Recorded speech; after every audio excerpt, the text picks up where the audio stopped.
Welcome back to the Talos of Tech podcast, ladies and gentlemen. My angle was shot with a green 24-inch iMac, the best Apple product of all time. How are you guys today? Better than you, apparently, because you're probably crying inside a little bit every time you look at me. Very much. At least we get the triple chin action. So I got one chin, two chins, and then on the screen that you're looking at me on, I have a big chin too. So we got all the chins going on. Yeah. Perfect. How are you, Randy? Indeed. Yeah. Good morning. Hello. We tried doing a little experiment right now, but What'd we do? Pair the Beats and the Beats Bud thing, and this thing didn't work. You guys said so. There's already a bad first. You only get one first impression, and that was not well. You switched to the microphone briefly, and then I believe you said that it was only one bud, not both. Okay, hold on. What are we talking about?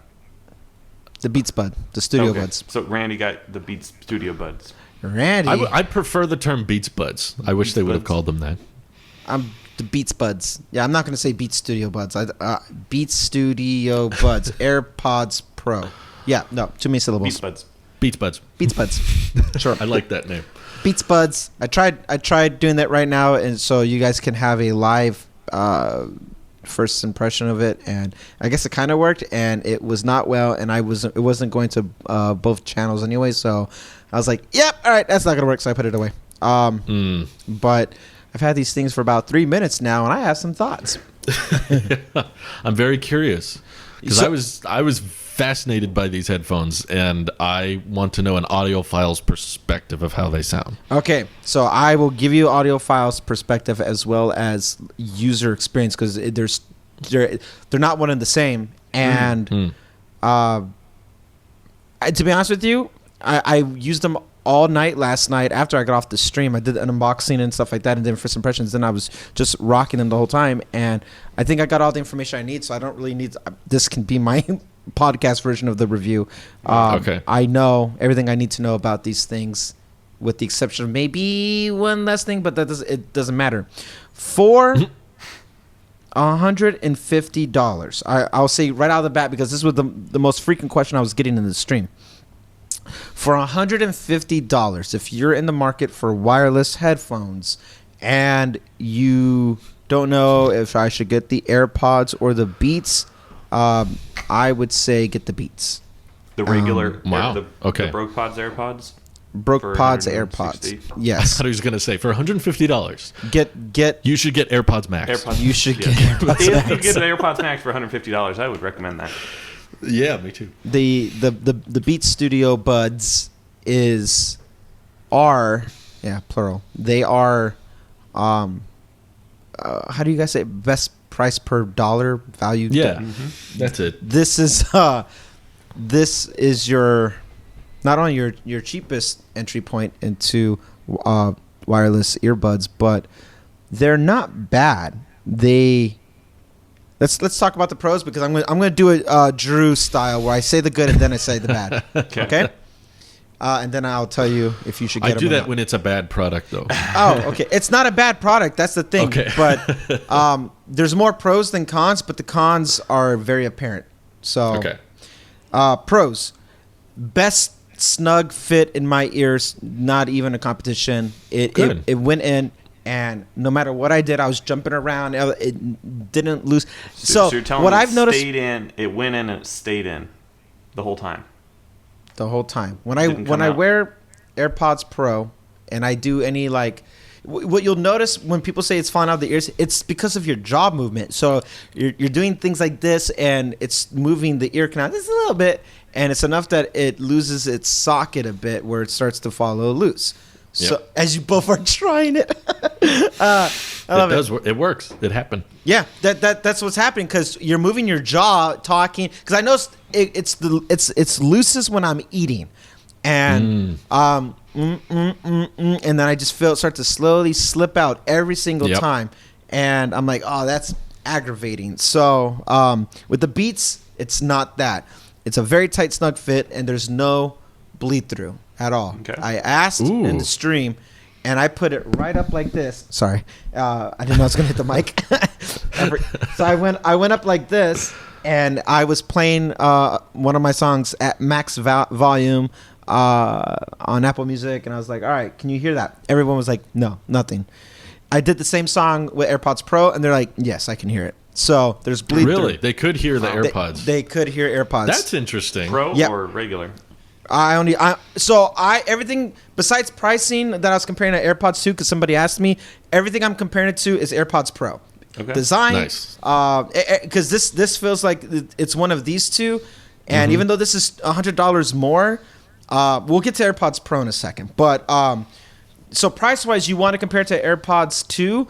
But AirPods 2 and this, not in the same, I would say get this. This has more functionality with ANC and transparency, and it's a snug. It's a tighter fit. It's more stylish. It has the latest and greatest, so to say. And if you're buying a Beats product, there's a certain level of aesthetic that you're also buying into, and these are more stylish.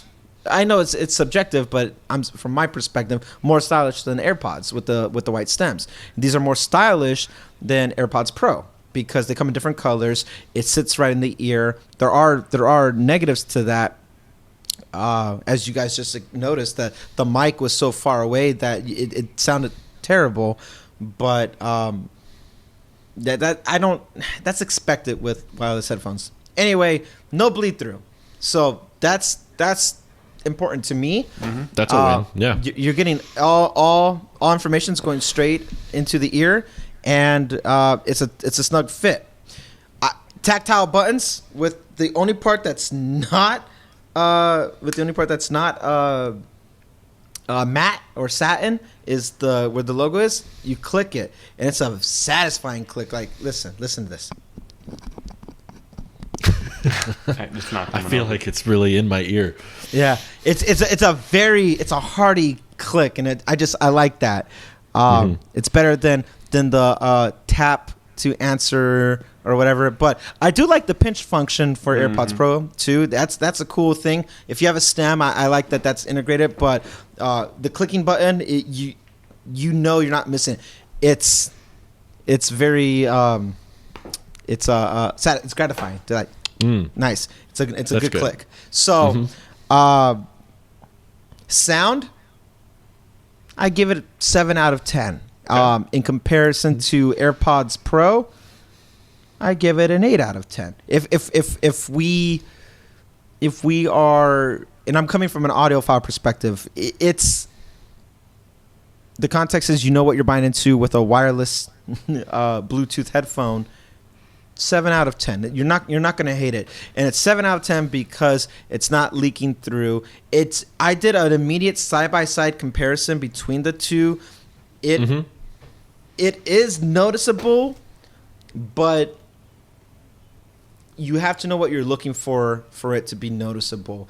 If you are just a consumer who wants to listen to music or audiobooks or podcasts like Talos of Tech podcasts, then these things are going to be perfect still. What I've noticed about the EQ with the frequency, it really made it unlike Beats, I wasn't getting much bass. I was getting a fuller sound with the AirPods Pro. And that was interesting to me because Beats have always been notoriously known for its bass. Yeah. I'm not getting the bass the same way. And the high end felt a little cut off too. What was really standing out was vocals. So I'm listening to I was listening to a variety of artists from different genres. I was listening to my own stuff. I was listening to podcasts, and I was listening to YouTube. And vocals really stand out on Beats, which is not a bad thing. I like that for $150. Like it's good stuff. This is in that price range. This is the best that you can get. Actually, you know what? I even wrote notes. Let me just check my notes because I was gonna make a tweet about it, and then I stopped. I was like, I'd rather say it on the podcast, so I drafted the tweet. It's exclusive. Better fit AirPods Pro, more stylish with color and design. No bleed through sound. I gave it a 7 out of 10. Okay. The bad. It is. I like the satin, like almost matte finish that we have here. as opposed to the glossy. It's a aesthetic design that I prefer, and I like the satisfying. We joked about the hinge and stuff like that. It's a good hinge. Yeah. It's good. It's a good hinge. With that, noticeably compromised quality. Specifically, It just feels cheaper. Yes. I'll give you an example right here. Okay, listen to this. Okay, listen to this. Hollow.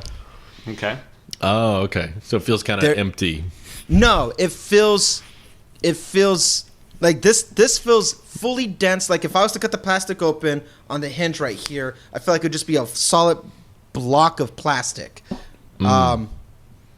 Whereas this, I was watching it looked like it was pairing to the Mac.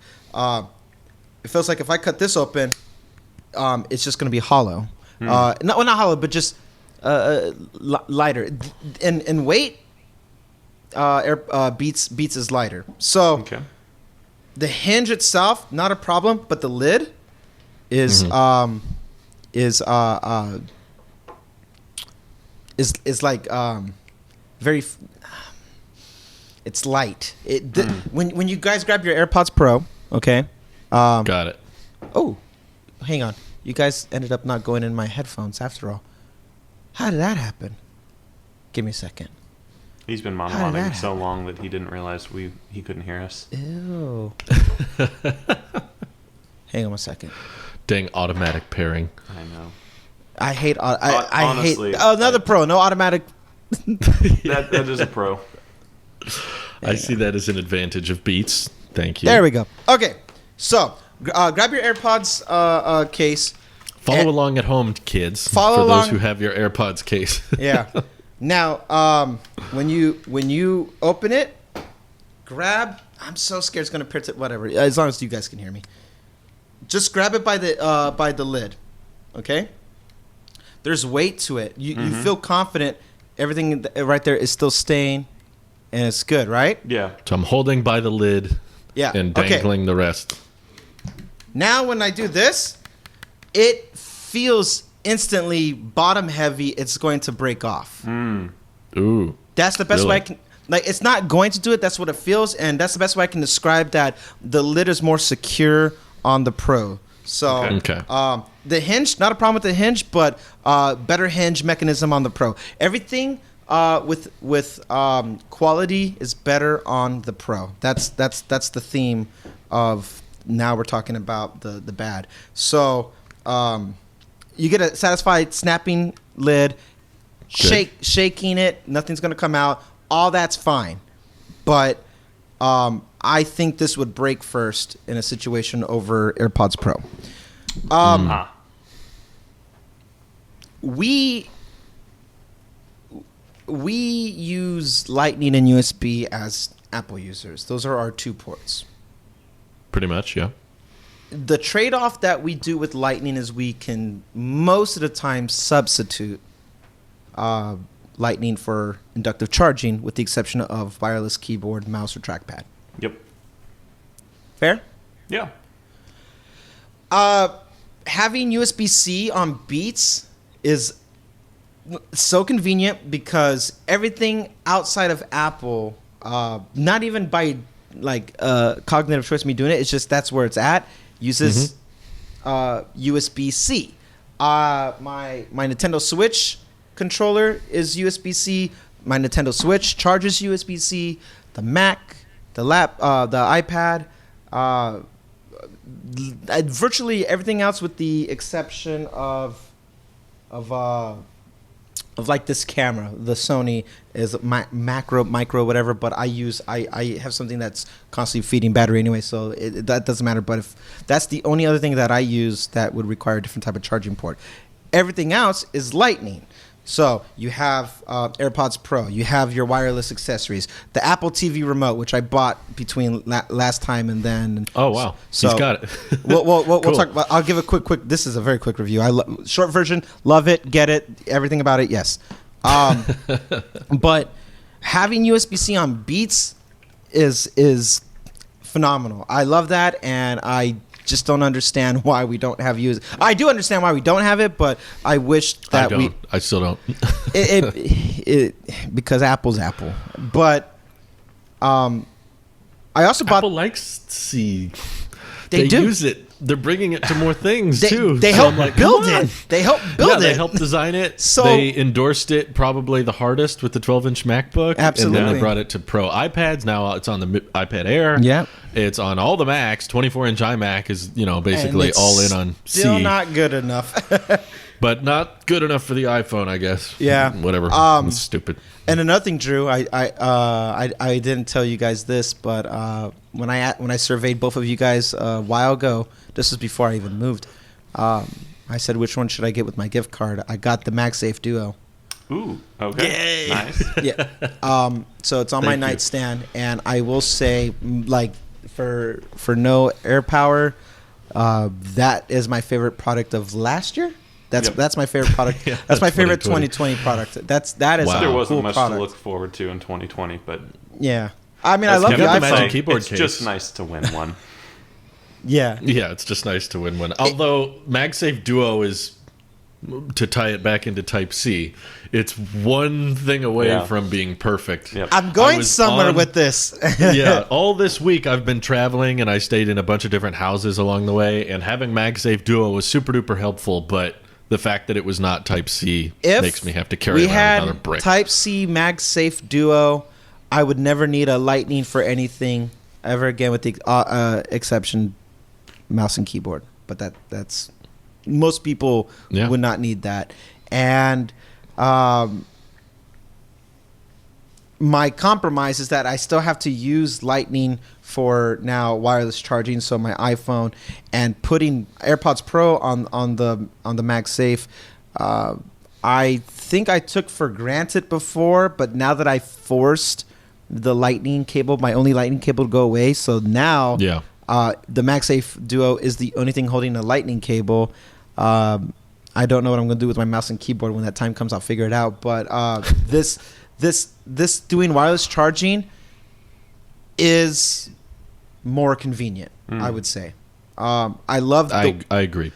I love the idea of just connecting and wire and hard cable charging your AirPods or any headphone for that matter, like this. And if there's any way to do it, 10 out of 10 USB-C. I love that because I have USB-C cables all over the house, and I could just plug this in. So I'm not lacking in anything with not having wireless charging on this. So it's not a good thing or a bad thing, because the convenience of USB-C makes that a good thing. Wireless charging, though, revisiting using MagSafe Duo as my primary charger, and I gave my wife my old MagSafe, so now she's using it for her phone. Nice. And most of the time use wireless charging. I use it for my Tesla. I use it for everything else. But having it for AirPods Pro was a convenience that I kind of took for granted. So it's good and bad. But sound. AirPods Pro in every sector has better technology. Okay. Same company, not the same tech. And I'm not talking about the H1. If it was intentional, maybe it is the H1. Could be computational audio that makes the difference. If they are purposely compromising the quality of the tech in Beats Studio Buds to sell AirPods Pro, it's a jerk move, but it will work, and I would have to recommend AirPods Pro. The noise cancellation, 10 out of 10 better on AirPods Pro. Transparency, 10 out of 10 AirPods Pro. I took for granted, and I actually didn't realize how good AirPods Pro transparency and ANC was until I did an immediate side-by-side. I did not do that with when I was reviewing the Sonys over the holiday season. Nic and I had that and the AirPods Max. And AirPods Max just blows everything out of the water. That is that is $5,000 put towards the best you could throw. But $5,000 makes me say I can't recommend it, but that is the best of the best. Now, if we're going more in a price range of $250, a quarter grand to $150. The extra $100, if you want good transparency where it's you forget you're wearing headphones, AirPods Pro. The transparency on this made my voice tinny. It sounded like, okay, so I'm trying it out right now, and this is what it sounds like, and it was noticeable. A&C had this weird, almost humming. That was like the whole time. The whole time, almost like activated. It's like almost like a hiss, like it wasn't calibrated correctly. This, instant, like I could not hear my voice at all. I could always hear the vibrations in my throat when I had ANC turned on. I was like, okay, I'm talking, I can hear myself, but it just sounds like there's no bass in my throat. And that was the best way I can describe it. It cut out the bass, but then gave me a humming. Transparency, everything just sounded like shh the whole time. There was a very apparent hissing where transparency on AirPods Pro, it's like you're not wearing the darn thing. If I could have the fit factor of Beats on this would be the best product out of everything. The form is what's killing me on these things. It just doesn't sit well. This has such a tight fit, but I have a theory, and I was wearing it all evening, all night last night. I think it might fit too good in the ear because when I take it out, I have like this warm, almost like blood's rushing to my ear because I'm getting air and like a breath, so to say, letting my ear canal breathe feels so good. It's like, oh, these fit almost too good. It's a tight seal. So it very closes tight seal. off all air. It feels so good to get some air in there once you take it off. But with that, they won't fall out. This is the best fitting one for me. So if you experience the same problem, anybody listening to this, if you guys experience the same problem about AirPods falling out of your ear, then the Beats is going to be a better fit. If some people tell me, it's like, I don't have that problem, then there's nothing really to look forward to on this factor here. The technology is better. Comparing sound, I said 7 out of 10 for Beats, for the Beats Buds. AirPods Pro sound, a high 8 out of 10 is my, because I never gave a review of how good they sound. It's like, yeah, they're good. AirPods Max is like a high 9, almost a perfect score. There's nothing that beats it yet, and to me, I never give anything 10 out of 10 because it's like it could always be beaten by something. But AirPods Max is like a 9.5. It's the highest I can rate something, and this is a high 8. This is right there, and this is a decent 7. So but the trade-off is $100. So now with price, if $150 is your price range, which I think is a fantastic price range for headphones, this would beat any Sony's, any Google, any other competition that has their version of it. This would beat it. Just on aesthetic and form fitting alone, this would beat it. I don't remember what the price. Its trade-off is wireless charging. USB-C already puts it up there with everything else as well. This is the perfect bridge between Apple and Android, or Apple and anything else. Coming from Apple, having this as your segue department of like, hey, here's an Apple product that we make for everybody. This is a very good device. And if you like audio, you like music, and you like anything that has to do with headphones, AirPods Pro would be, once you try this and you try AirPods Pro, you're going to want the AirPods Pro. If you just want something that works around the house, then this is good. Phone calls suck. Pairing sucks because it's not that automatic one, but I hate the automatic one personally. What some do you mean like, by an automatic? Is it like you have to push the little button till it is in pairing mode, open it up? I had to do that for the Mac right now. Okay. So it's like any other pair of Bluetooth headphones. You just got to hold the pairing button and then go to Bluetooth settings. But it won't support the automatic switching that Randy hates, which means like if you're on your phone using it and then you start using your Mac, it automatically switches to the Mac. It won't do that, and I'm fine with that personally because I've always felt like it wasn't understanding what I wanted in the first place. Absolutely. But it sounds to me, if I can summarize your review, it's that they're worth it over regular AirPods, but not worth it over AirPods Pro. If the stipulation is tech, the tech alone is better. But if you're looking for sound, you're not gonna notice it. I notice the difference. I promise both of you guys won't notice it. Okay.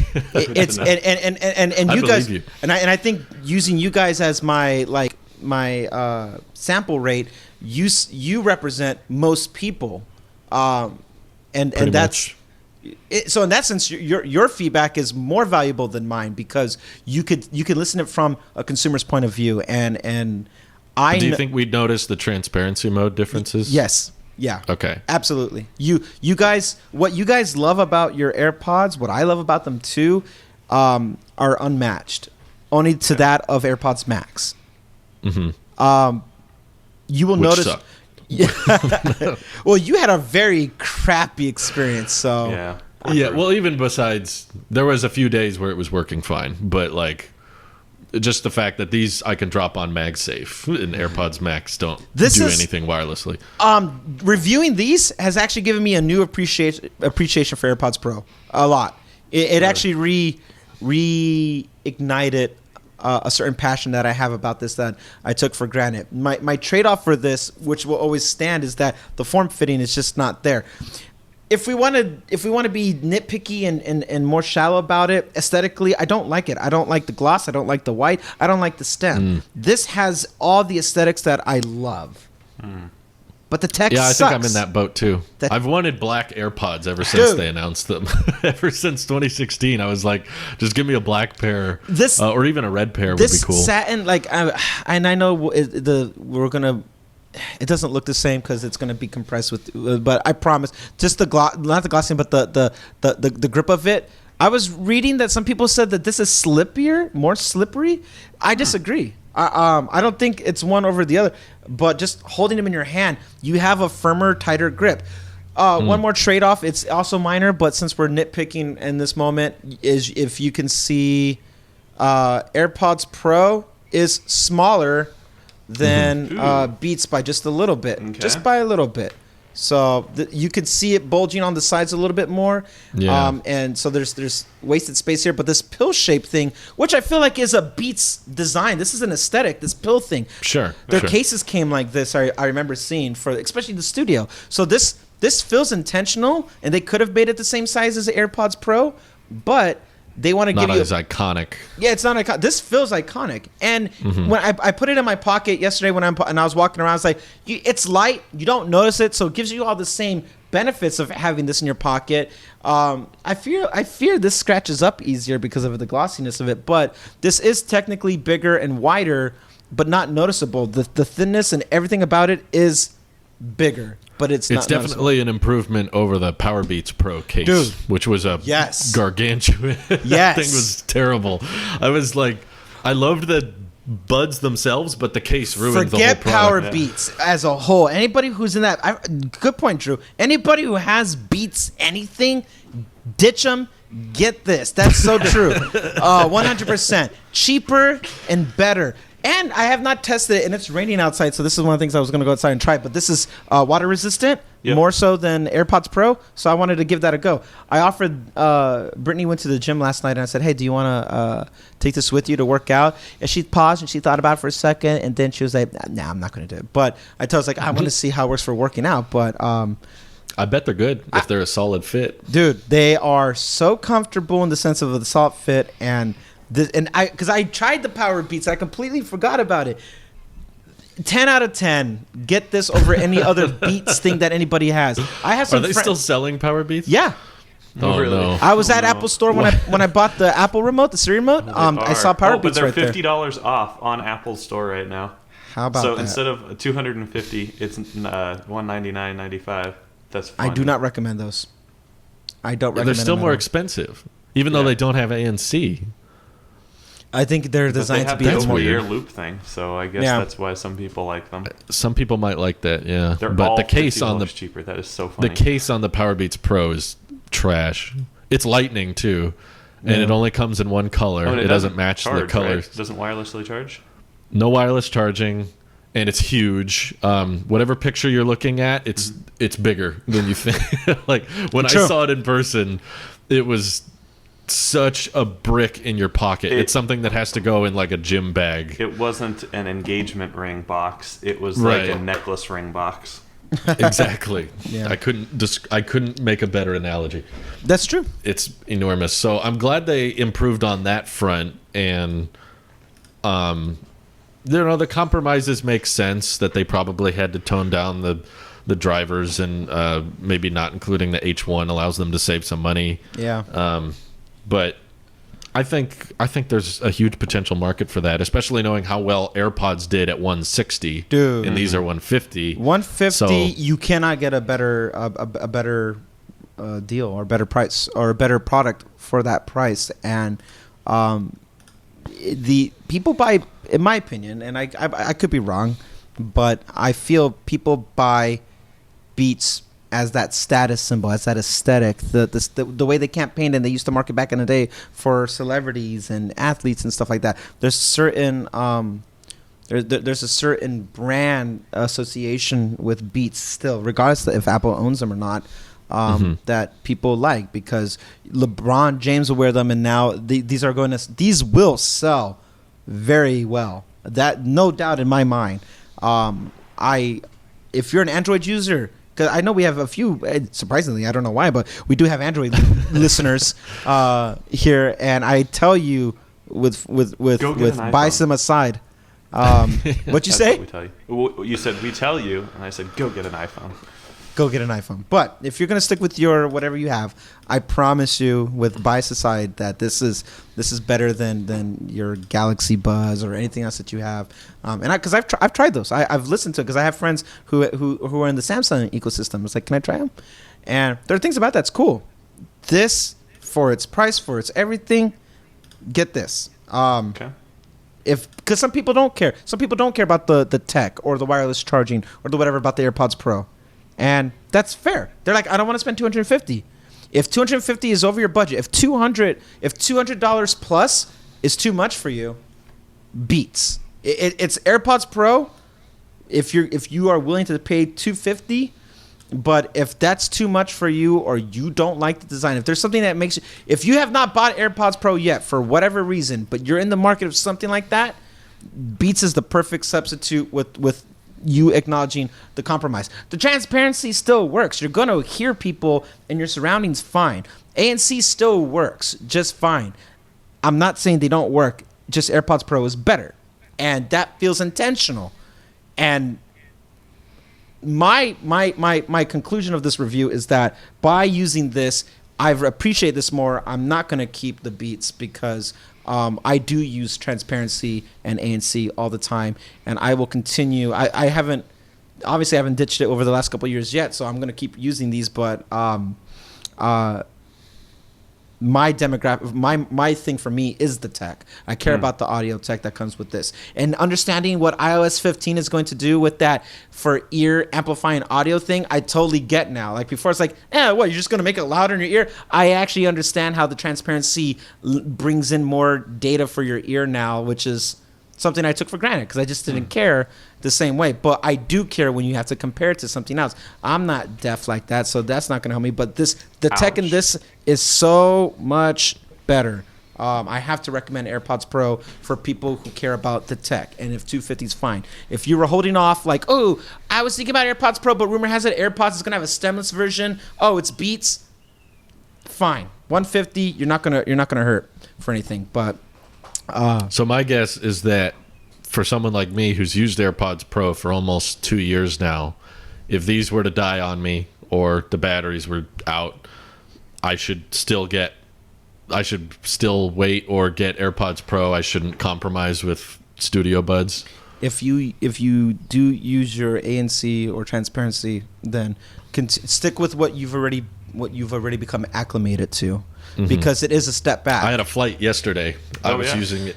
It's game changing. It is. I don't know how I ever flew without ANC. Terribly. It's like nice. Once you become acclimated to the good of the Apple fruit, it is hard to revert back.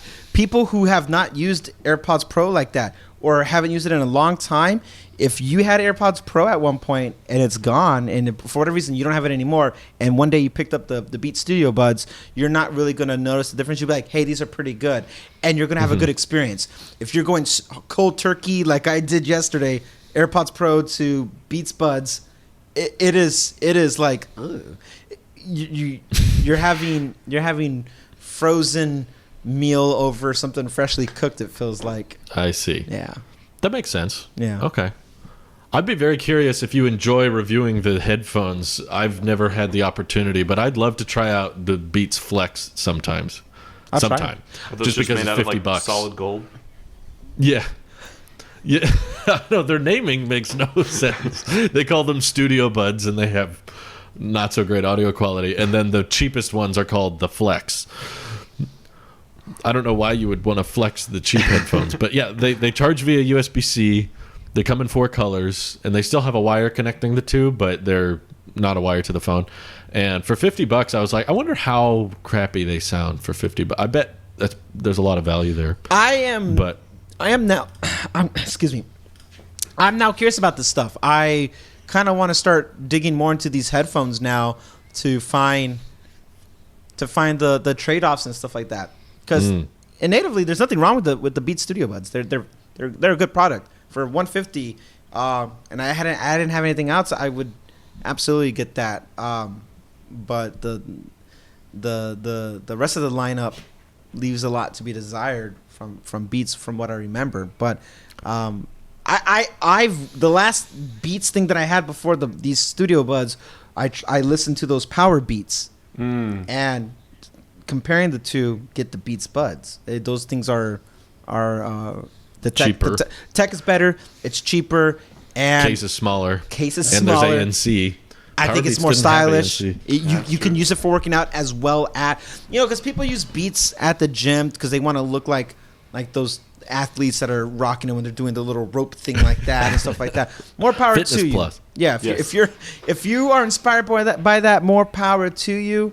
Get the Beats Buds. Those things are going to be extremely stylish. 2 headphones in a row now have made me appreciate AirPods Pro. AirPods Pro is AirPods Pro is where it's at. I would recommend fork the extra $100 personally. AirPods Max made me really appreciate AirPods Pro because I was like, I get so much of the same thing for less than half the price, and it's smaller, and I can wirelessly charge it and everything. And now we've had Studio Buds, and it's like, yeah, it's only $100, but it's also $100. It can go both ways. So the thing is that's a good point.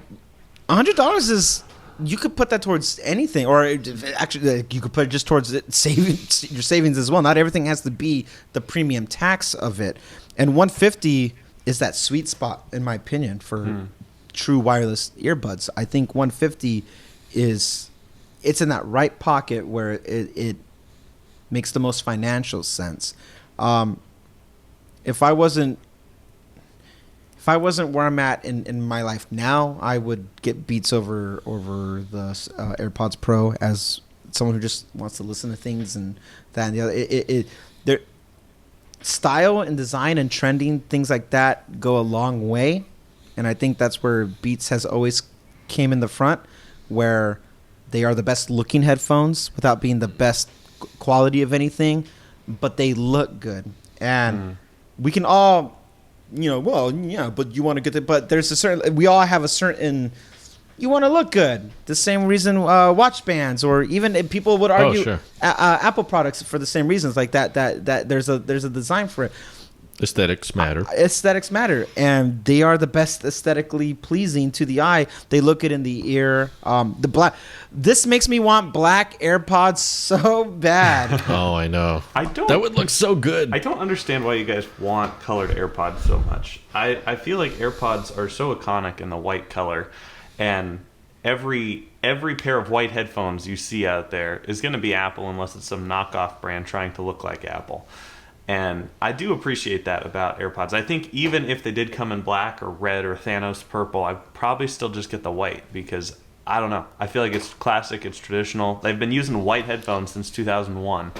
And why change They've been now? using black bezels ever since 2008. It's an iconic look. The reason, Nick, is the same reason why we don't have the illuminated Apple logo on MacBooks anymore. It doesn't need the brand recognition anymore. I like the space gray MacBook Air. That is a better... It's actually because the display panel is so thin that if sun hit the back of the MacBook, it made the display... Oh. You saw that video. Oh, I see. You saw that video, too. I see. We both watched that. So, yeah, I mean, iconic branding recognition aside, I think we're past that because we're not the only wireless earbuds in the market anymore, and that's not a bad thing. It paved the way to make a cheaper, better looking product like the Beats. It's not better tech, but aesthetically, it's looks alone. I'd say get the Beats. I think Nic's reasoning is why Apple has stuck with white is because it is iconic and it kind of does its own marketing and it's recognizable. So I would request a compromise in the middle to keep the buds white but let the case be a different color. I would take a black case with white AirPods on the inside. No. See, I'm not trying to sell you on it, Nic. Okay, I'm fine. just saying I know Nic wants his white everything, but his white bezels, his white AirPods, his white iPhone, AirPods Max, his white iPhone. And you can find these easily in the dark. I found this sometimes when I lose my case. It just stands out like a sore thumb in the middle of the night. You can find your Beats logo in the dark just fine. Yeah. That's why we have the Find My app. Speaking I don't need to look for the color. Ever gonna come? I'm sitting here waiting for my AirPods to show up in the Find My thing, and it's not working. Black case with a U1 chip. Yeah. Okay. Fine. Here's my and a compromise. Little Make AirPods, the actual pods, black. I'm not even asking for a red. If you want to give the black, red, white treatment, cool. But black is the next obvious. Yeah. If you give me black AirPods and increase the price for whatever reason by $50, and I will still pay it. I would do because the white ones. The white ones are $250, and then the black ones are $300, and there's no spec differences. Yeah, I would still do color. it because aesthetic matters. Yeah. Wow. Those are called AirPods Flex. Yeah. Okay. Because you're I paid the extra money, and those come with a MagSafe puck instead of a lightning cable or something. There you go. You get a little bit more with it. It's all wireless charging. I would be so down. Wonderful. There you go. They just took some hot glue and filled in the lightning port. Some people were asking me about this on my pre-recorded videos that went up. I did not catch the Microsoft event. Did either of you watch it? Oh, okay. I watched the whole thing live. Okay, good. I'm glad one of us did. I was worried none of us did. I did not. I didn't need to. I had you. I watched commentating the whole time. I watched Marquez's video on it, so I feel like I got the gist of it. Well, something else was going on that day, which caught us. I feel like something in the news or something in life. It came out. It feels like something else important was happening, and I couldn't catch, and I don't know why. So I'm glad you got it, Nic. Nothing was happening. Yeah, I know there's a lot of Starship news that day, but I guess you probably weren't watching that as closely as I was. Yeah, so I don't have as much to say about Windows 11 itself. The problem with this event is we've had this leaked IPSW file or whatever for months now, and people have made videos, articles. All of the details about Windows 11 have already been showed. We have seen screenshots and video recordings and everything about Windows 11. So going into this event, I was like, all right, surprise me. I already know everything that you're about to talk about here. Literally, not just in the Apple way. We're we're pretty sure they're going to get MacBook Pros at the Apple event. And we're probably going to get 14-inch MacBook Pros. No, it's I know everything you're about to talk about here, just because I scrolled on The Verge's article of what to expect, and it's just bulleted points of everything. And so what I was really looking for was the production value. And obviously, as a camera lighting guy who enjoys a good production, I realized how good Apple has done virtual events over the past year. Just over a year ago, we had our first fully virtual Apple event at DubDub 2020, and those transitions between the speakers just blew my little mind.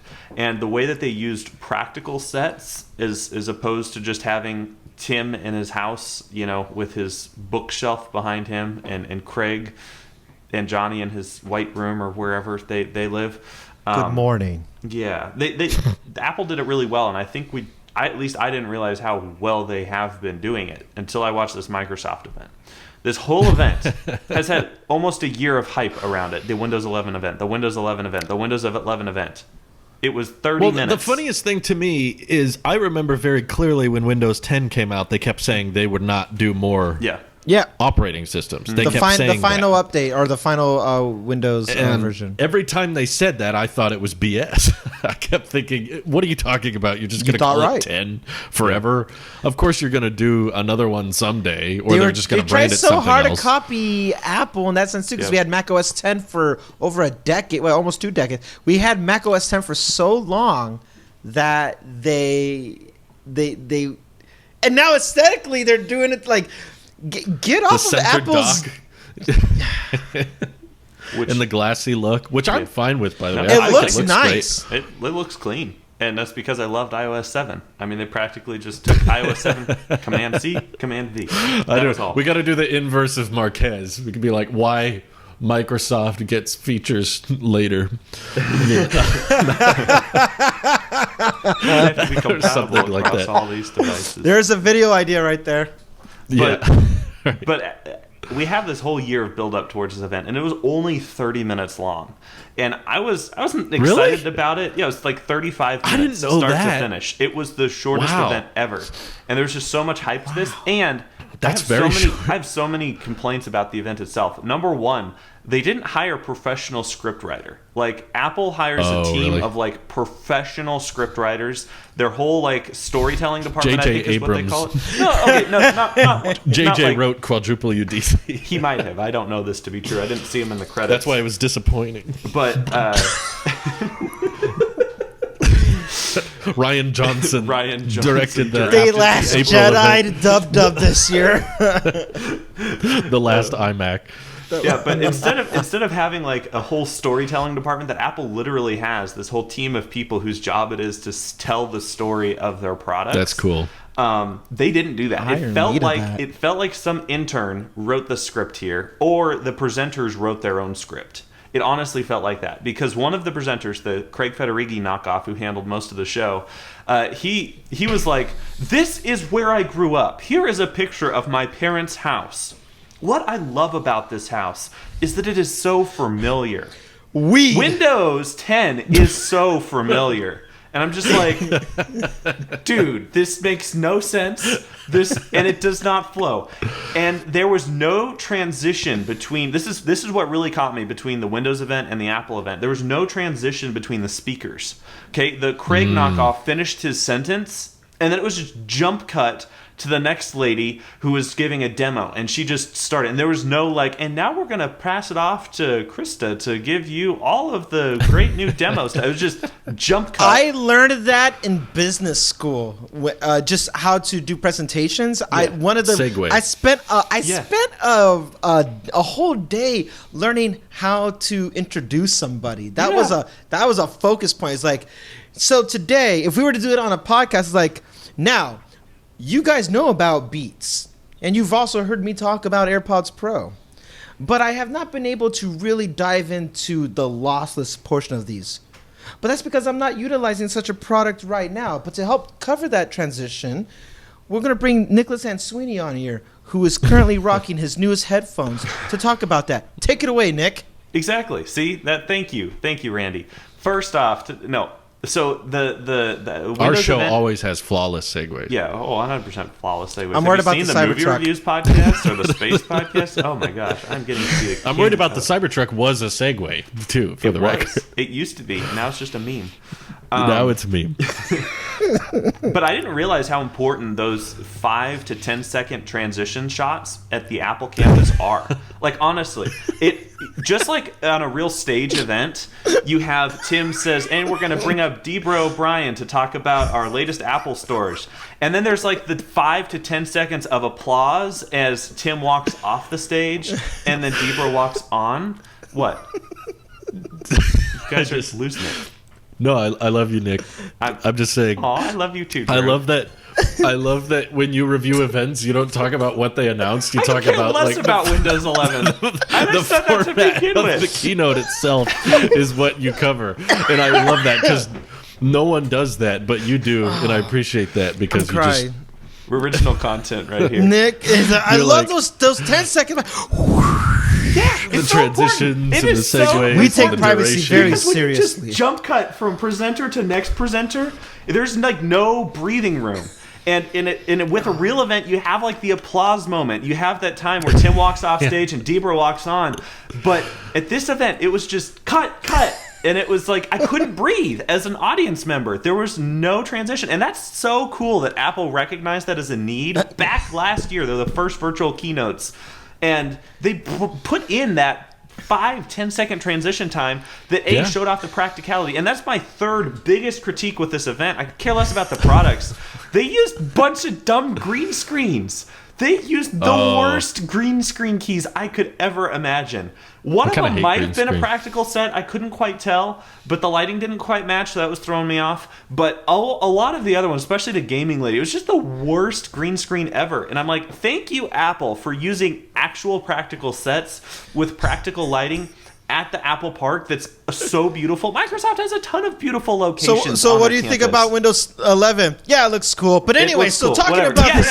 So the fourth thing that I didn't like about this is I'm out of things to talk about the event. Well, thank you for allowing me to rant. My biggest concern, because most of the features I don't think any of us have many complaints with. You know, like the updates are supposed to be 40% faster and happen in the background. So that's good. Android is coming to Windows. Android apps being able to run on Windows, I think, is kind of neat. But I felt like the one guy in the room going, I thought all Android apps kind of suck, and that's why people choose iPhone.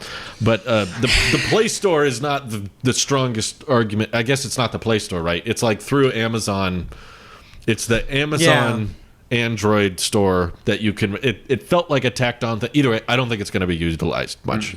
I was trying to think, what's a big Android app people want to use on their PC? TikTok. Actually, that's exactly what I was going to say. Like, what applications do we use on macOS that we want it that is from iOS? I don't think I have an example.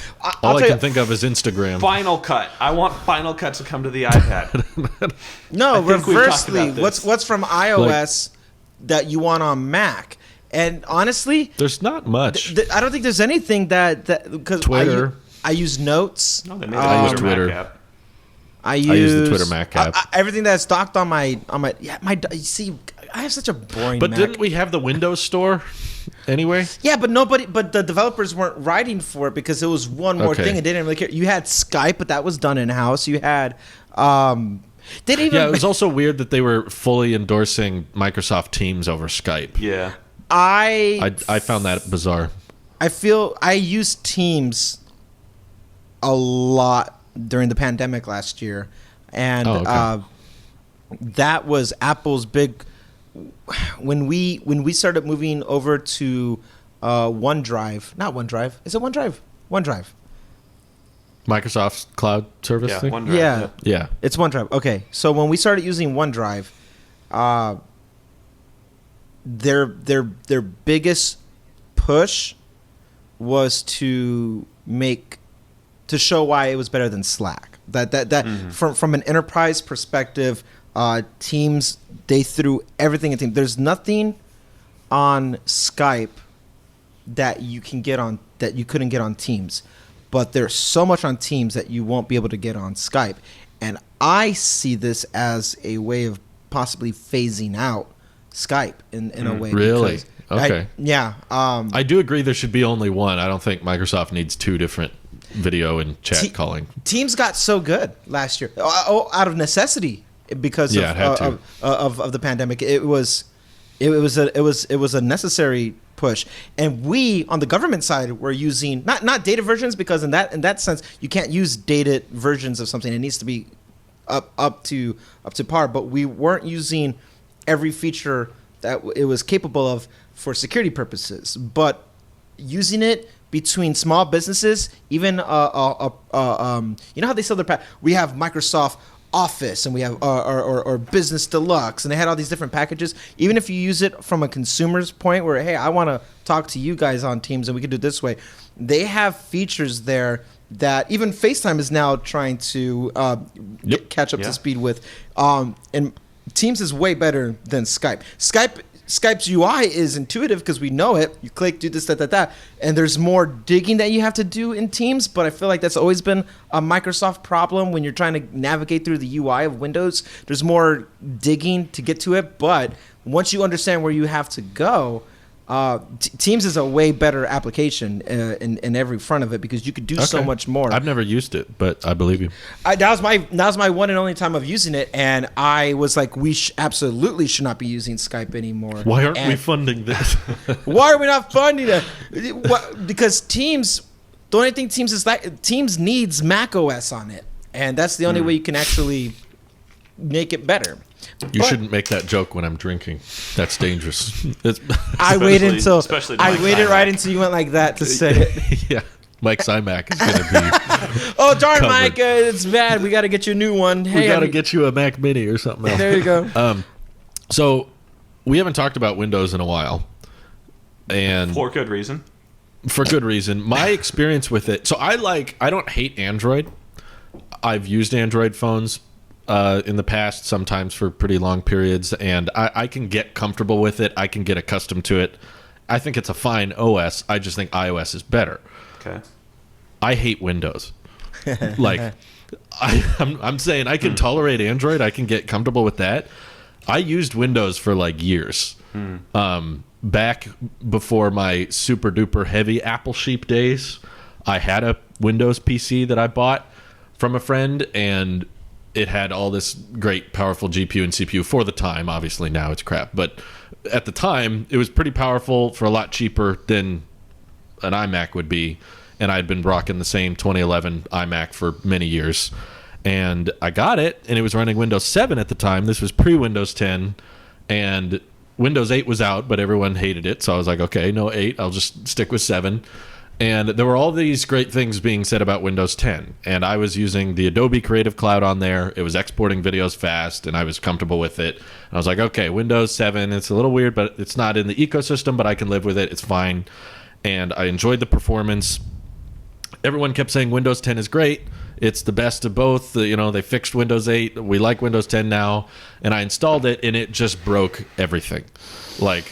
Applications stopped opening, games stopped working, and it just became so unreliable that I had to stop using it. I was forced to, because there would literally be days where I'm like, I want to make a video now, and I would try to open Premiere, and it just flat out wouldn't open. Yeah. It's just I'd click on it, nothing, click on it, nothing, and I have to restart the whole thing. And I ran into driver corruption problems later down the road when I was like, okay, I'll have a Mac, but then I want to have a PC just for gaming stuff. Mm-hmm. And that PC would work fine, and I was streaming with it, I was playing games with it, and it was doing okay.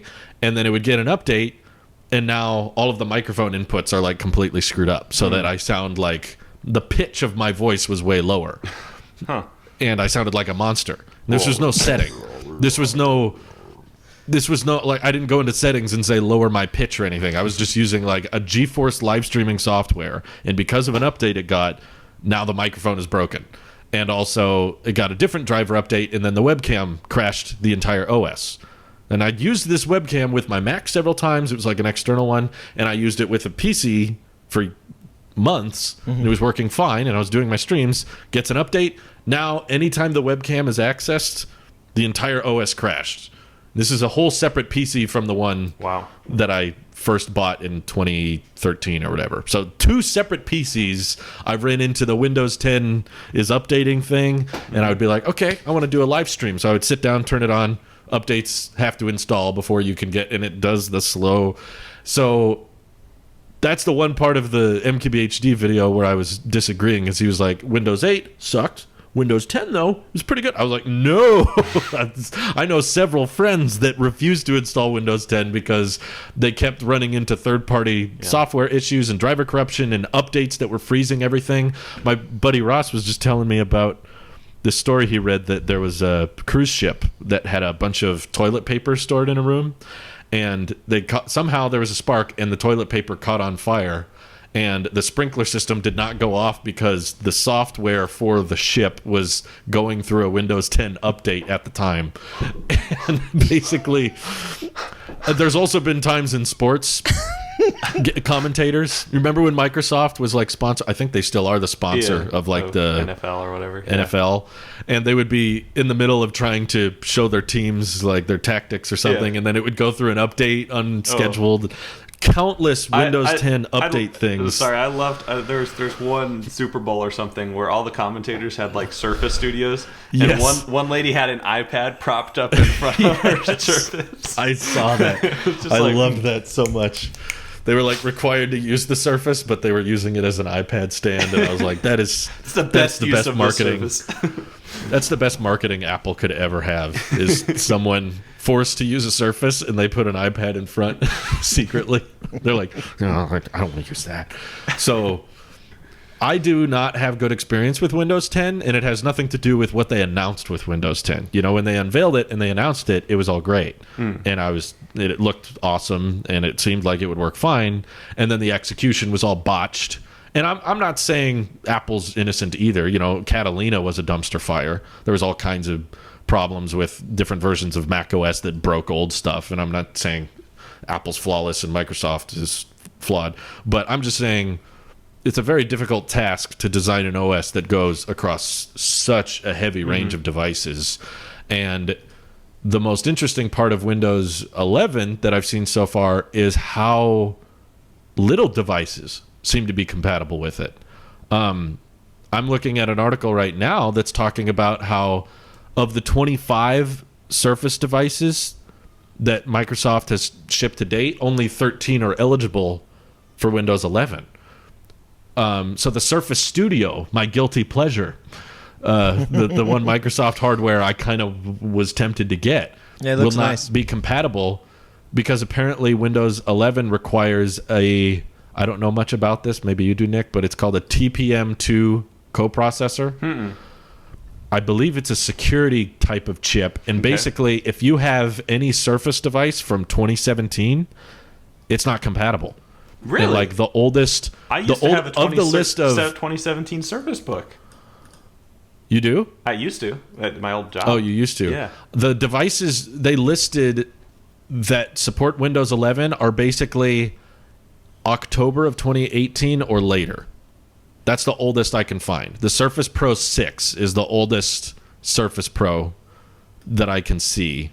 Everything else, which is very bizarre because a lot of people, they ran this Windows 11 compatibility checker so people could check to see if their PC would support it. And there's a large number of people. Wait. You have to have a piece of software to install to tell you if your hardware supports a piece of software?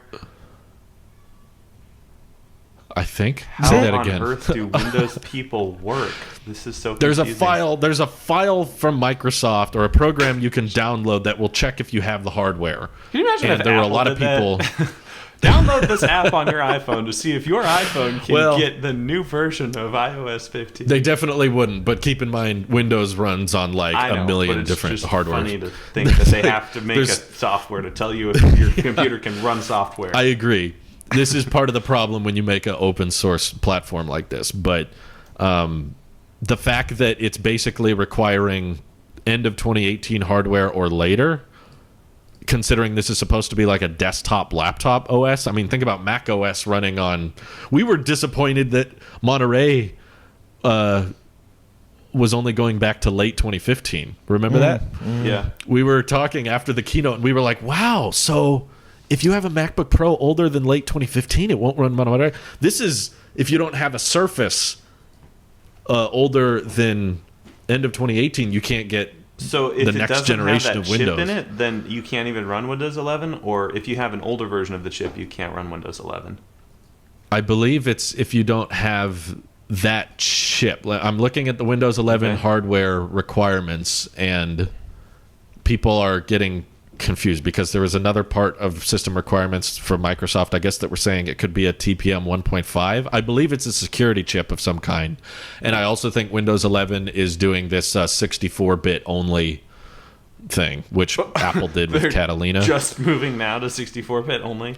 Just now. Oh my gosh. But it makes sense. Microsoft's a much bigger ship. It's covering way more computers. So I get why they were slower to that. But a lot of people didn't like it when macOS made that change. It's just interesting. When did macOS make that change? I think it was 2 or 3 years ago with Catalina. That recent? No. I don't think it was that long ago. Yeah, I remember because I was doing text videos 4 years ago. Because I remember. No, I wasn't. No, full 2 years time. ago. It was 2 years ago. It was in because 2019. people were really upset. There were a lot of people saying this isn't going to let my third-party apps work if it requires 64-bit. Yeah. And the fact that Microsoft is now joining that club is like, wow, okay, so it's not just Apple. Now Microsoft's like, yeah, we should probably move on. Wow. Okay. But Apple does it first. that compatibility of Windows 11 is, I guess, what surprised me the most, is because typically Microsoft is the type to want to get as many devices. I remember them when Windows 10 first came out. They were like, this is going to be the biggest OS. Yeah. We're going to get this on as many devices as possible.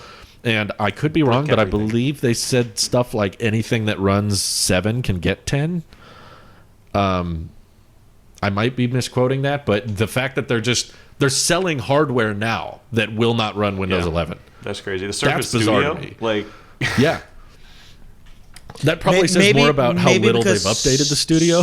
Yeah, well, maybe Studio will get an update then, you think? I sure hope so, because it hasn't gotten one in like 4 years. Nah. And what's more likely is they're just going to scrap it because there's probably not enough people buying it. But I remember a lot of PC people saying the Surface Studio 2, even when it was brand new, the specs were not very good. It was basically a laptop connected to a really pretty display. And in the days of ARM architecture and Apple Silicon, I'm kind of like, that's fine. Give me something like M1 Power, but with a giant canvas display like that you can touch and interact with. 24-inch iMac is what you're telling me. No, I'm looking right at one. This is the webcam from one. And yeah, the fact that they haven't updated it yet makes me think they're probably not selling super well, and they're probably just going to scrap it entirely. But still, the fact that a Surface Pro 5 can't get Windows 11 is kind of shocking to me. That's just not in Microsoft's nature. But they want it to be more secure, and maybe Microsoft cares more about hardware sales now because they're probably not, selling Windows 11 for $100 a pop. I believe it's supposed to be free or something like that, but you'll just get the little activate Windows watermark across everything. Well, and you won't be able to customize anything. Like that's the big thing. Like I don't think you'll be able to switch dark mode or anything like that because they were all pitching that as customizability features, and I don't know. I've used it just smells of paywall. Yeah, I know. Yeah, it definitely does. I've used plenty of unlicensed dual boot window things, and it works just fine. Just have this little activate Windows thing sometimes in the corner, but yeah, you can't customize anything. I guess the way I see it is, it's surprising to me because Microsoft feels like they're making a lot of Apple moves. Yeah, it's like, we're going to require this hardware for security reasons, and we're going to make everyone switch to this 64-bit architecture, and we're going to center the dock, and we're going to let you run phone apps on the desktop, which Apple announced, I think, a year or two ago, with iOS just being able to boot applications directly on the Mac. So I was like, this all feels bizarre that Microsoft's kind of going in that same direction, which, to be fair, I'm fine with. I like Mac OS. I want it on everything. And the fact that Windows 11 is becoming more Mac OS-like to me is like, okay, I hope the execution is good, because obviously I'm not going to know if Windows 11 is as stable or as bumpy as Windows 10 was for me, because I would have to buy a PC to try it out. And I don't think I want to. I don't think I'm interested enough to try that. Maybe you can hold me to the record on this. If they did another Surface Studio that had Windows 11 and had more power in it, and you could use the Surface Pen with it and everything, and I'd be willing to mess around with that. Not like switch to it, but at least review it. But just buying a Surface Pro to try out Windows 11, I don't know. Maybe I'll see. But I'm very interested to see where this is going, because I still know people that refuse to update to Windows 10 because of all the problems it causes. I would say Windows 10 has gotten better. Okay. And what I've noticed, they do this every time. And I guess you could say make the same case for Mac, but right when it's like, okay, now it's usable, new version. Oh, yep. It feels like that's like software every year too. But major updates like this, like Windows 7's been around now for years, and it's now at the point where it's up to par with other. It got I noticed it got better after Windows really started pushing their hardware thing and started doing the Apple thing. Then it's like, we're building this OS to fit our hardware. And I was like, okay, that makes sense. I encourage it, which is why I like, the Apple ecosystem for the exact same reason. If you want to license it out to third party, have at it, but you're building it for what you would want to see it on your own stuff. Right. It started getting pretty efficient that way with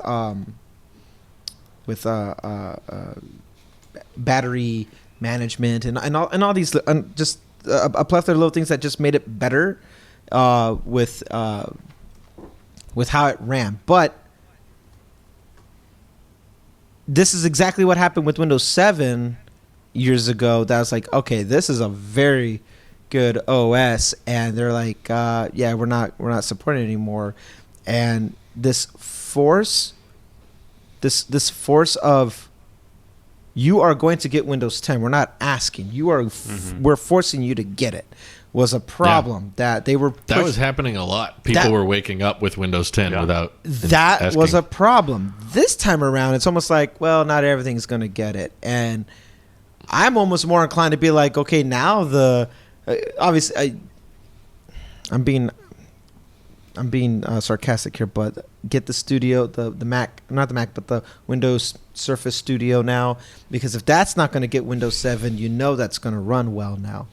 And anything that's going to get Windows 11, my fear, just because it's historically shown to do it, is going to cause the same bricking that was happening with Windows 10. The same bricking that happened with Windows 8 was just messy.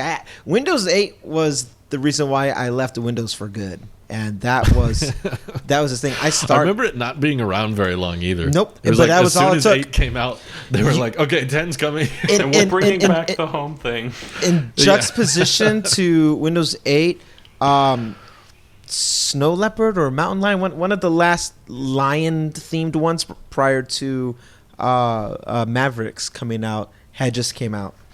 And I got on that, and I was like, oh, this is amazing. This is smooth. It's fast. Everything's bubbly. And this is back when they wanted it to look like you can touch it and interact with it with the UI. And I'm like, yeah, this is cool. This is just like my iPhone.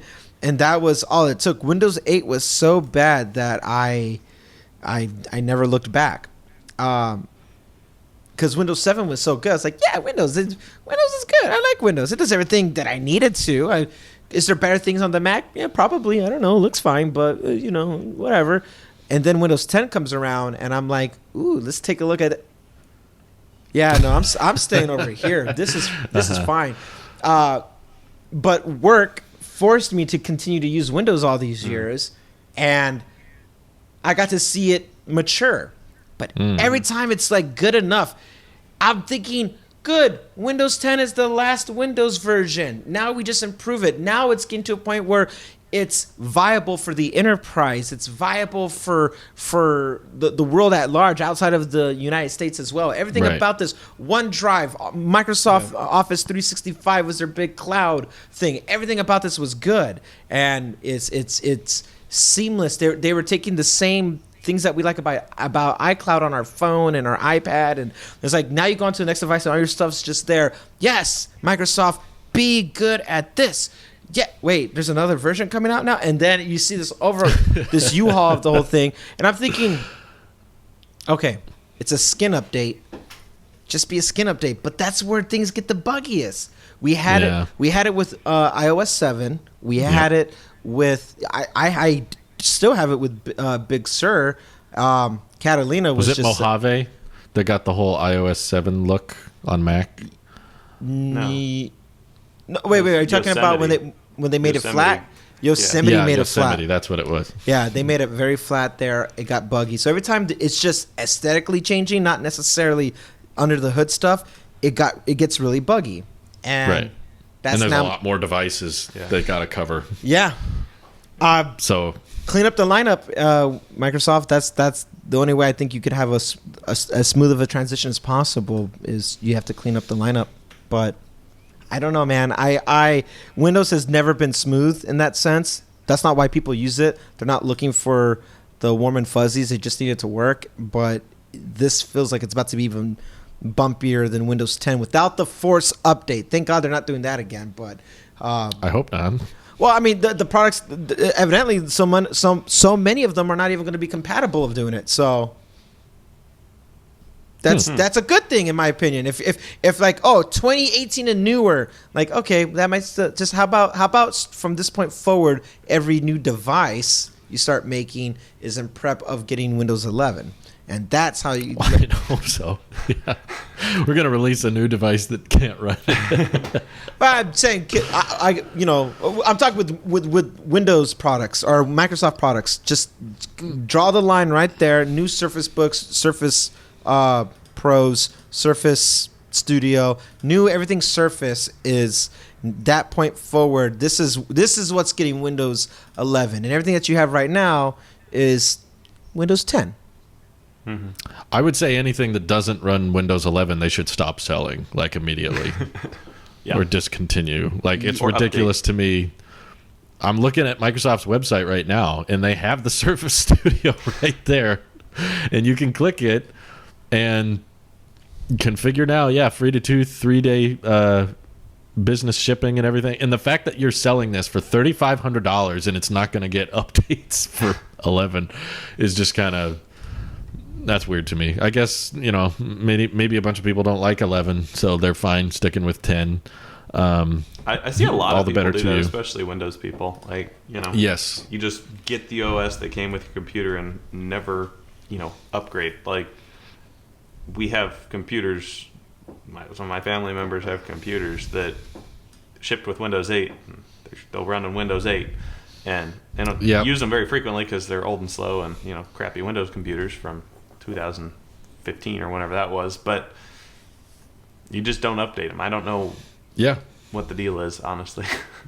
Because they don't want them to break. I don't blame them. Like my friend Ross with the Red, his dad is the one who worked on the Steve Jobs Theater, like the stairs. He's the architect. And he uses a piece of software that's only on Windows, and it's still running like XP.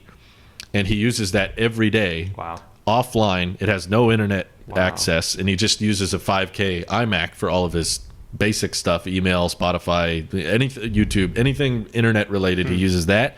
But he keeps his PC around just for that program because he paid for the software outright, and the new software is going to charge him monthly. Yeah. So he just has Windows XP, uses it every day for work, and he's like, I will never let that thing connect to the internet because I know it'll instantly try to update to something. So it's its offline thing. So I bet that's a lot of people. We have computers like that in the government that are purposely on XP for a very specific reason that needs to stay on, and that's that. Mm-hmm. Makes sense. Well, I'm interested to see if the rollout goes any smoother, but Do you guys have any closing thoughts or last subjects you want to touch on? Yeah, actually, I do. I didn't get to mention why exactly I didn't like the Windows event. It was also the color grading. No. Oh, he's got more issues. The audio wasn't balanced at all. It's not perfect. One little Easter egg I'll float out there is I have not used my Magic Keyboard case for the past 2 weeks. Ooh.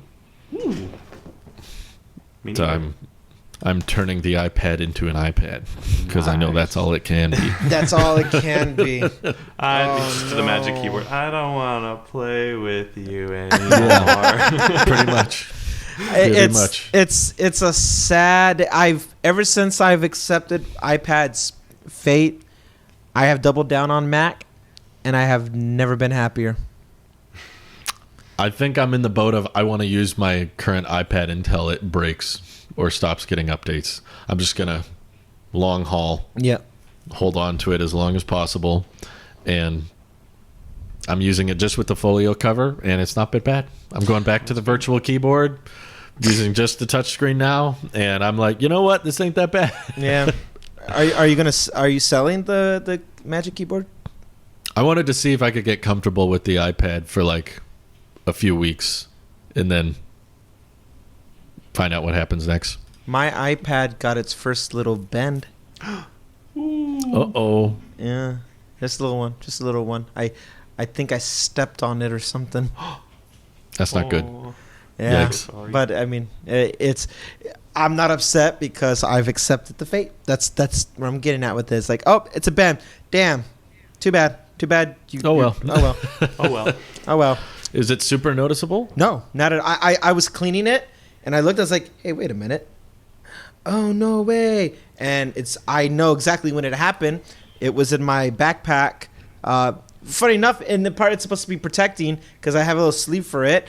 But I had all this other stuff on it when I was driving cross country, and I'm confident the weight of the other stuff still morphed it, even with the Magic Keyboard case. Really? Yeah, that thing's heavy.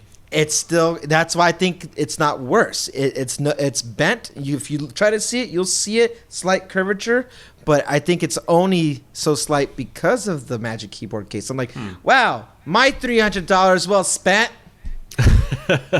The other reason I wanted to sell the keyboard case that I'm kind of incentivized to is I don't want to be restricted to that size. Yeah. Which I feel like every iPad purchase moving forward, I felt like I had to get the big one because of that keyboard case. And now I'm like, why don't I detach myself from that and sell it? So I feel like if I do get my iPad in the future, I could go with the 11-inch and just be comfortable with the move. I guess I'd have to get a new folio cover, but that's a lot cheaper than a new keyboard case. Yeah. I think I'm in the same boat with you with that. I am. You're making me do this, Apple. Yeah. You could have improved iPadOS. I'm not I would saying have kept to never. the keyboard case. I'm not saying to never. I still need to draw certain things and utilize certain features. That's still a bit of a necessity for me. But it's no longer my. I went back to reverting to a default signature that I have on macOS for signing documents now. That I use that instead of using the PDF on here or the. No, iPad as an iPad is fine. Yeah, it does the basic stuff. But that's all you are to me. I use it because that's all it is. I'm like, I want to see how much I can back out on this. Yeah, iPad is a laptop. How much can I get away? Yeah. So what are the damages and how long can I keep a 2018 Pro running? Because I still think that was a great buy for what it was. It was $1,000, and I'm still using it. And I've been making every video thumbnail on it. Drew, watching tons of movies on it. Are you updating to iPadOS 15? It's the first iPadOS I'm genuinely thinking I might not update it. I have not put the beta on it for intentional reasons. Yeah. I could have, and I did not. Yeah. And I keep looking at the Today View with all my apps, and I'm just like, this is so nice. I don't want it to go away. Same. It's perfect. That's it. If this is optimal iPadOS, move on without me, fashion. I'm staying here. I'm staying in 2020. I just know the little settings red badge is gonna bug the crap out of me. I know. when it comes out in the fall, it's like iPadOS 15. Just move settings to a folder, hide it somewhere. I know. You can actually uninstall that. You can. No, you can't uninstall settings. No, not settings. You can uninstall the download pending, because it's in a queue. And I remember going into automatic updates you can turn off. Yeah, but even when you get the red little badge, it's because now you're gonna go to this thing's downloaded, and if you go to iPad storage and you scroll down, you're gonna see a system update as taking up like half a gig or something. Just delete it, and then it gets rid of the red circle, because I was using that a lot when I was jailbreaking like iOS 9 or something like that back in the day. I was like, I don't want to see that, so I got rid of it. And there's also like very little features in iPadOS 15 I want to use. The biggest feature is that it's almost unusable. Great feature. Like I put it on the M1 iPad Pro and I used it for a while, and like nothing. It's like the multitasking is slightly different, but I didn't really find that to be a major. Well, then you got these 3 hurdle dots anyway. Top that are just always there, and I hate like that. all the apps I split screen. There's like 5 probably total, and they're all in my dock. So I've never been in the situation where I'm like, oh, I need to split screen multitask another app that's not in my dock. Like it wasn't a common thing. Yeah. So that's why I'm literally thinking about, even on launch day, not getting iPadOS 15. The problem isn't that it's not capable. It's that I have always been leaning into the iPad as for its next step of what it was going to be. Here's my closing thought. Jonathan Morrison put out a video sometime this past week where he titled it calling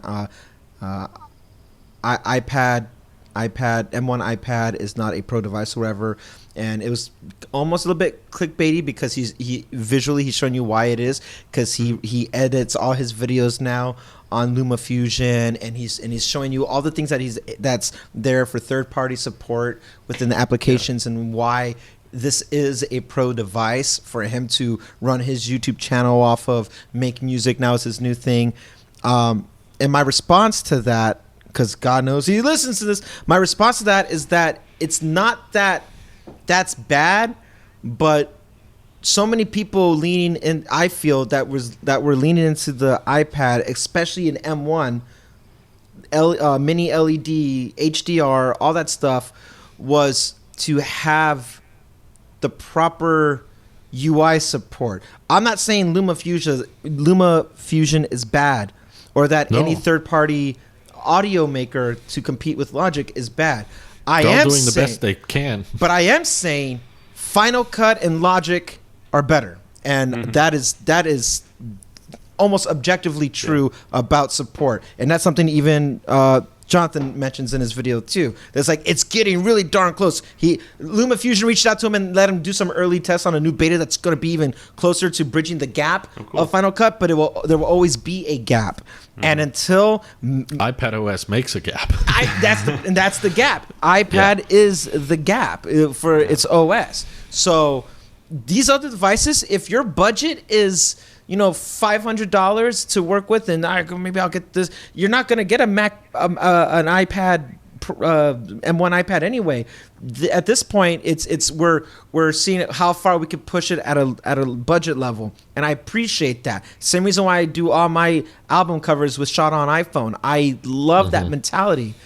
But what I'm saying is, when it comes to true work, if you want to run everything off of this split screen BS, does not work. This iPadOS UI does not work. Final Cut and Logic are better, objectively. And until you could do streaming and have Logic and or Final Cut and have the chat open and do everything that we do for our own stuff, and I am being hyper specific at this point, but until you could do that, then we can have that conversation. Other people will say, until I can code and make apps for the iPad on iPad, then it will be good enough. So people have their own metrics of what they're basing off of, but objectively, Mac file OS management system. Or file management. Mac OS is better. Yeah, there's all these. So for those reasons, it's never-ending list. You could show me why it's good in its current form, but its current form is no longer. It is still codependent on something. It has to be. And it hasn't changed much. Like all the stuff you can do with it now, you could have done 5 years ago. Yeah. Just a little bit longer because of the chip being older. Yeah. You have to buy some other lightning adapter. But for the most part, like LumaFusion was around. You could still do some basic video You were the first editing. LumaFusion person I knew that you were promoting it back in 17, 16. Yeah, it was way back then. And it was like, yeah, you can do some basic stuff. We're just expecting that by 2021, we could do a little bit more than basics. You know, if we're going to be charging $2,000, $3,000 for these things, they should be on enterprise level. They shouldn't be like, you can do it. You just have to buy this camera, and you have to use this card, and you have to use this file, and you got to use this. iPadOS is iPad's greatest weakness. It is. So I'm just gonna try to put the iPad in its place in my ecosystem to where I'm not expecting it to be more than an iPad, and that involves not getting a new one. That involves not being married to the Magic Keyboard case and feeling free, so that if there is a new iPad update, maybe next year we get OLED or on both sizes, not just one, then I can feel comfortable getting an 11-inch because that'll probably be much cheaper. Sure. And I've toyed around. My friend that I visited in Washington had a 11-inch 2020 iPad Pro, and I was toying around with it, and I was like, this is a good size. It is. I like it. So when you just use it as an iPad without the case, this 12 inches is kind of unwieldy. Like, I don't know. It's kind of big. Yeah. My wife. That's the 2018 one, right? Yeah. Okay. Nothing to worry about. Who cares? Chuck that thing. Craig Nick's gonna Nick. I'm worried that I dented my wooden desk, not that I dented the iPad. That'd be funny if it fell and just stuck it. It's a legit dent in the desk now, so yay. It's like Randy's desk. I don't want to talk about that too soon. It's right here. Too soon. Alrighty. Thanks, everyone. Thanks for joining us. Have a great week. Bye-bye. Bye, guys.